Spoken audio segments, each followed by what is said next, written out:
Welcome back, everybody. Excuse me. Gaming Grandpa here, playing FIFA 23, the FM Challenge. Now, unfortunately, I had to redo this episode, the transfer window, the transfer special. I don't know what happened, but like I said, ever since I switched rooms, switched TVs, all kinds of things, I am having problem after problem. It didn't have any sound through the whole thing. So I'm going to run through this transfer special again and show you all the players that left, all the players that are coming in the future. I didn't sign, I think, but just the one, but you already know about Rodriguez. So anyhow, I got rid of Tarble. Once again, I had 5 goalkeepers. I didn't need 5 goalkeepers, and I didn't make what his market value was, but I got rid of him, and that's what I was going for. Jimenez, I hated to lose his versatility and his senior leadership, but you know what?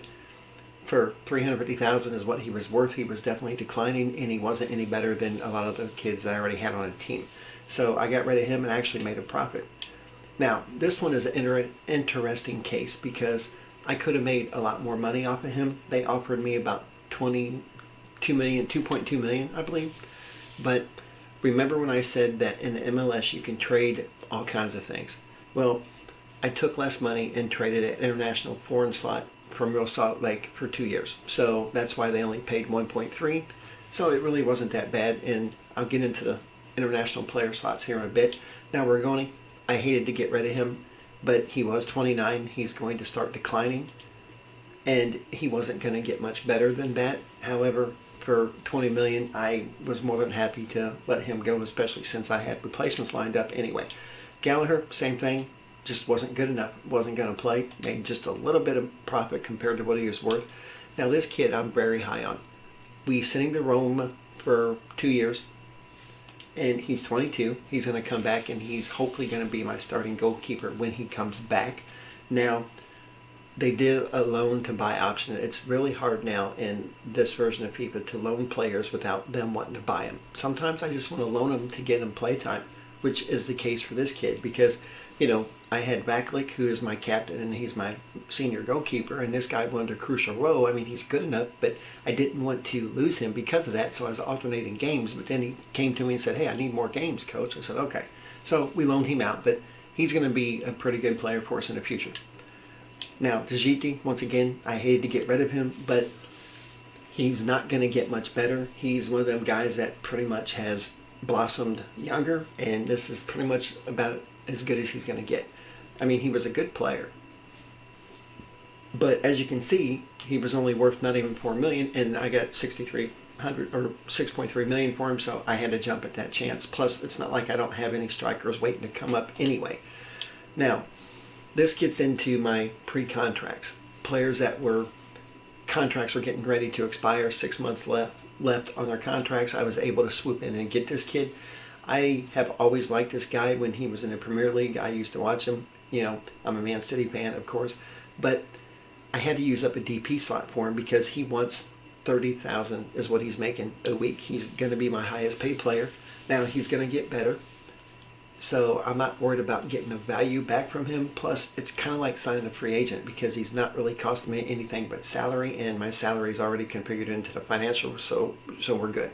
But I plan on using him because he can play right mid, he can play left back, he can play left mid. He's kind of versatile, so he's going to be a good fit for me. Now, I didn't need another goalkeeper, but I signed this kid when he was 17 years ago. He's a Polish international player, and when I noticed he was up there, I had to grab him. Now, he's the same OVR right now as Franco, but he's only 25. So my plan is next season I'm going to get rid of Vaklik, and I'm going to use Dragowski to replace him. And then when Franco comes off loan, if he's, you know, better than Dragowski, then he's going to be my starting goalkeeper, and I will sell this kid.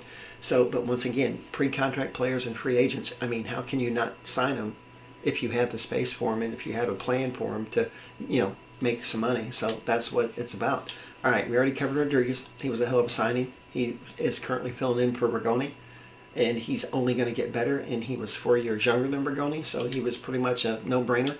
All right, now comes the substitutes, pretty much. Reese, he is, believe it or not, he was a German international when he was younger. He was in real life he was expected to be a superstar, and he just never really turned out that way. But he accepted a rotational position in the squad, so he's going to fill in. He can play any mid position, so I'm really kind of happy about that, because I do want some older players to be able to fill in for my senior team when they need a day off, instead of constantly filling in with young players, because young players make a lot of mistakes, and I just that's how I've always done things, especially in Football Manager. All right, now this kid, I kind of hated not to get him. He's going to get loads better. He's 23. He's already worth $8.5 million, and he can play any of the mid positions, so I was kind of happy with that. But he won a crucial role, and I don't have a problem with that, because I actually have a plan to get him into the starting lineup next season when he arrives to the team. Now, this guy was pretty much backup too, but at 24, he's going to be providing a little bit of leadership, so it wasn't that bad. And you do know about Matehu. I mean, I don't know how I could pass him up, because I needed some backup in the right back position, and he fills that perfectly. Now, Maha, once I got rid of the GD, I decided to sign this kid. Now, he's not really that great, but he has plenty of room to grow. And once again, I go to sofifa.com to check this out, and he can get up to about 82, 83. So, will I keep him that long? Probably not. But in the meantime, he's going to be back up, so it's not too bad. I hated to loan him out, but I needed to get him some game time, because he's going to be special to me. He always is, because he was my first graduate from the youth academy, and he's going to be a stud. So I hated to loan him out, but once again, in Scotland, he's going to be a starting player, so he's going to get a lot of game time, so hopefully he'll get a lot better. Now, in Football Manager and in real life, when you loan kids out, they tend to learn, and they tend to get better. In FIFA, I don't know what to expect in this year's FIFA. I remember in the past, when I would loan players out, they would come back and they wouldn't improve, and I don't know how that is. It's ridiculous, so I'm hoping that that's different. Now, Alvarez, he's one of many youngsters that I don't quite know how good he's going to be, because until he hits that OBR of 60, I don't know if he's going to has potential to be special, if he's going to be an exciting prospect or showing great potential.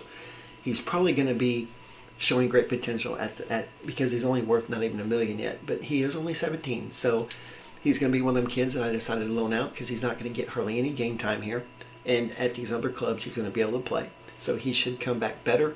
And then I'll make a decision. I don't like selling kids until they're at least 18. I don't like doing that. But if I need to do it, I will. But I think he's going to be worth a few million by the time I get ready to sell him. Same thing with this kid. We'll see how well he develops on loan. All right, another pre-contract player, Daniel Fry. He still has ability to get up to about 80, and he's 25. But center backs and fullbacks, they aren't quite worth as much money as strikers and attacking players. That's just how it is. But he wanted an important role, and I'm like, what, that's fine, because he can also play fullback, so I have 4 positions for him to roam, and we should be pretty good. All right, Boateng, I ended up sending him out on loan. I mean, I don't know how good he's going to be, but he's 16, so he's not going to play that much for me at the moment, so why not get him on loan and get him better? Okay, here's my second free agent that I did sign, and he joined a team. Now, I don't think he's going to be worth that much money, but I figured I'd take a chance and play him next season and see how much money I can get from him, because he's just pretty much, I got him just to sell. All right, he's a backup player. Not too bad. He could get up to about 81. So, and he has some decent speed and decent acceleration and stamina. So, we'll see. He can play both wings. So he's going to be a pretty good sub. All right, one of my many goalkeepers that I had from the youth academy that just wasn't up to snuff yet. But, he is 18, but I still want him to get over 60 before I sell him. So he's going on a short loan, and when he comes back, hopefully he'll be a 60 or higher, and I can see how good he's going to be. All right, this kid, signed him. I mean, he's going to be pretty decent, and he's going to be some good backup. I finally got rid of this kid. Now let's just hope that his option to buy goes through. I transferred a listing pretty much the whole year. I had no luck getting rid of him. As soon as I put him out to loan, boom, a team come up and they said, hey, we'll take him on loan and we want to buy him. So I'm like, good, because that's what I wanted to do. All right, this kid here, still one of the ones, I don't know how good he's going to be, but we'll send him on loan and let him grow. All right, this kid, he hit 60 as soon as I loaned him out, so I don't know how good he's going to be either. Wolf, he's another one that I've been wanting to get rid of, and a team came in and loaned to buy, so I was happy with it. All right, now this kid, my two strikers, they're homegrown. They came with the initial team when I started the game, and I just don't know how good they're going to be. I mean, I really don't. This kid, I don't think he's going to be that great at all. I mean, I'm going to be lucky to get him up to 55, but I'm going to end up just having to sell him. I didn't want to release him because he came with the youth academy, so, but they're also taking up a slot, so, we're going to have to see how that's going to work out. And then I got this kid out on loan. He's going to be pretty decent, but he's not going to play because I have loads of attacking players. All right, I like him. Even though he's only 56 overall, I like him because he can play left back, right back, or center back right now, and I'm going to train him and eventually to play central defensive midfielder. So I think he's going to be a pretty good player. But anyhow, that takes care of the outs and the ins. I did want to show you a couple other things real quick before I get into my roster and the registration and everything else. Now, there were two players that I have been trying to get rid of that took up an international player's position.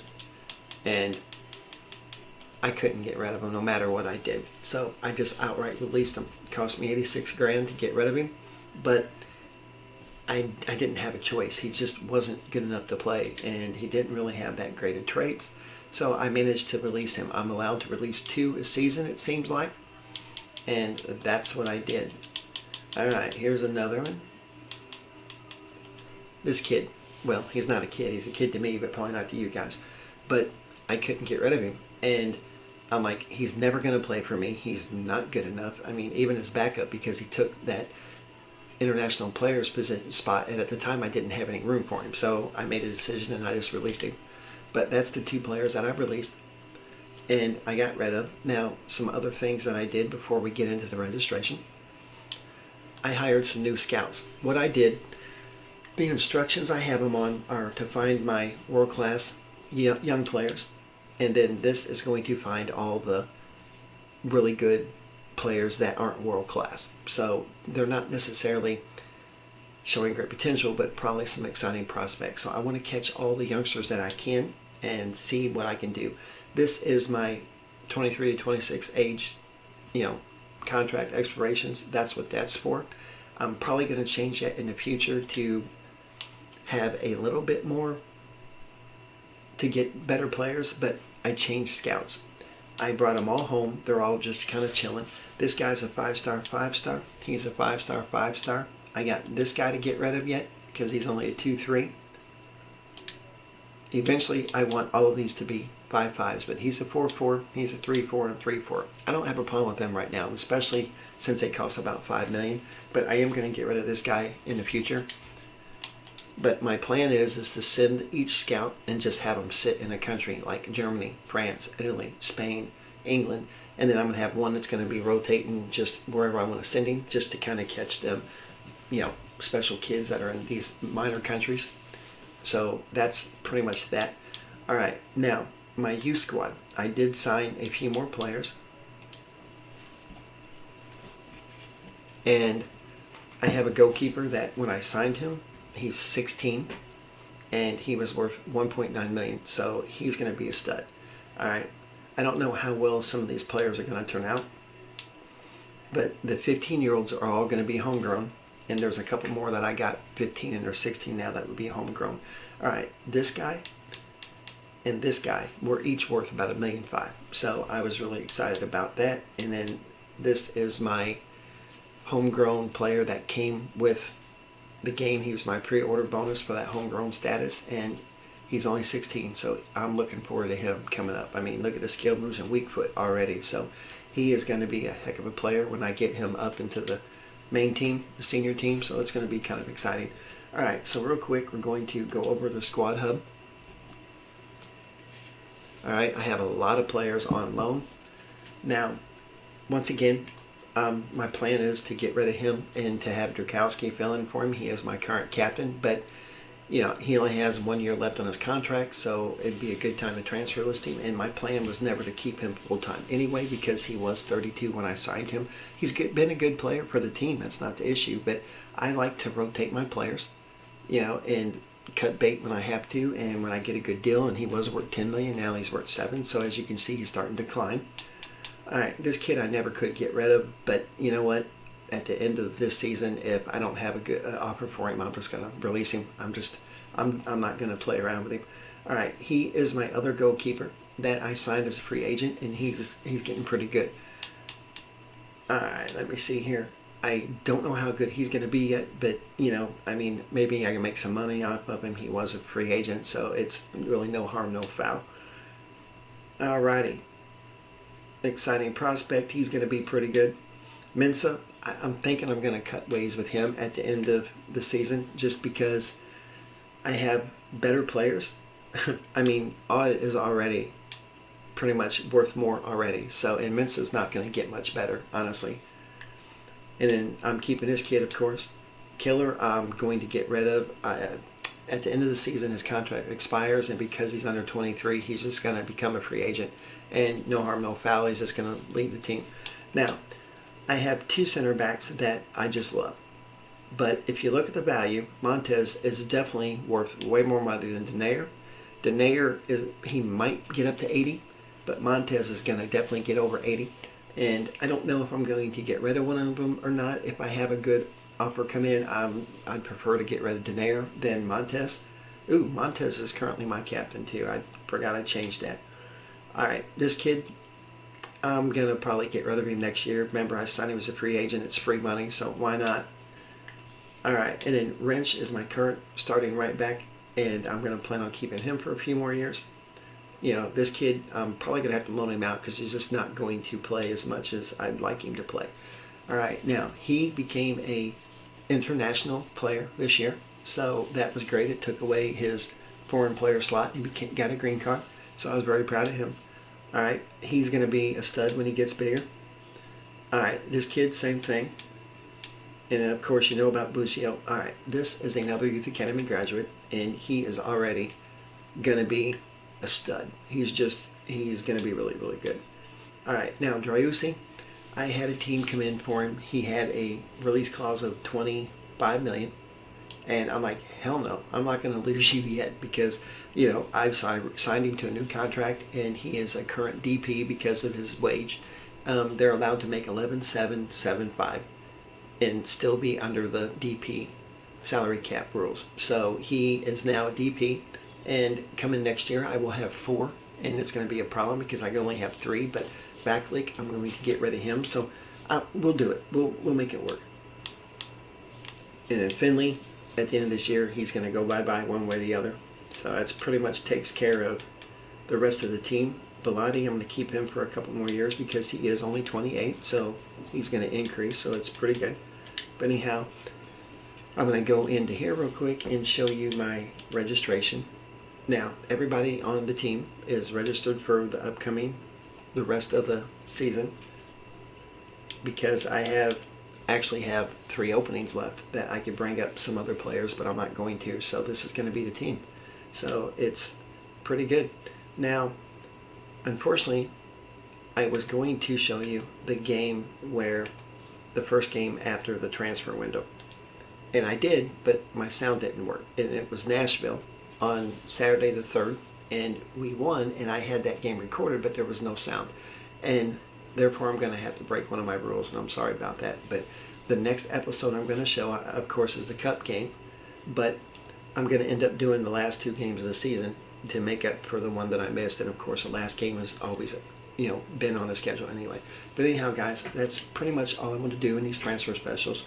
So there's going to be, right now, I have 1, 2, 3 more episodes that's going to cover the rest of the season. And then whatever playoff games I make it, I'm going to record them too, and then I'll have a season wrap-up. So anywhere from 5 to 6 episodes possibly. We'll see how the playoffs go and how well I do. But as it stands now, we're going to make the playoffs. I don't know how we could not make the playoffs the way that we've been playing, which has surprised me. I didn't expect us to be this good, but hey, it's awesome. We have a few games left, and we are currently in first place. And we are also leading the Supporter Shield, which is the team with the best record in MLS. So that would be awesome. But yeah, I'm looking forward to it. I'm really excited. But anyhow, guys, thanks for watching, and stay tuned for the next episode.